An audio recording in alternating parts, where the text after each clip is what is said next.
Welcome to Sweet Life Beat Life. We hope this video helps. In this video, I will show how to change a Jeep Grand Cherokee tire. First, ensure your safety by parking on a level, firm surface, away from any traffic. Turn off the ignition, engage the parking brake, and activate your hazard lights. It's also a good idea to place wheel chocks on the wheel diagonally opposite the one you'll be changing. Next, locate your spare tire, jack, and lug wrench, typically found in the rear cargo area under the load floor.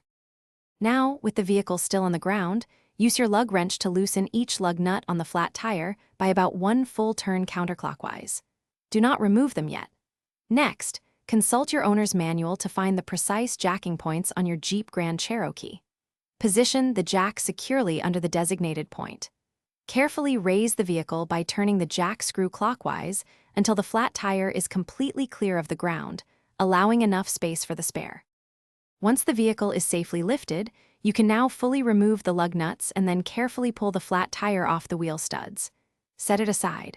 Take your spare tire and align its holes with the wheel studs on the vehicle.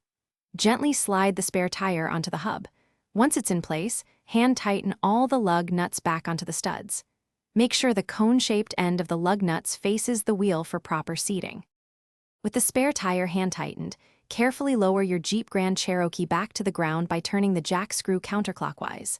Once the vehicle is fully on the ground, remove the jack. Now, use your lug wrench to fully tighten all the lug nuts in a star or crisscross pattern. This ensures even pressure. Finally, secure the flat tire, jack, and all tools in their designated storage areas in your Jeep. Remember to have the lug nut torque checked by a professional soon. Thanks for watching. Consider subscribing if we helped you.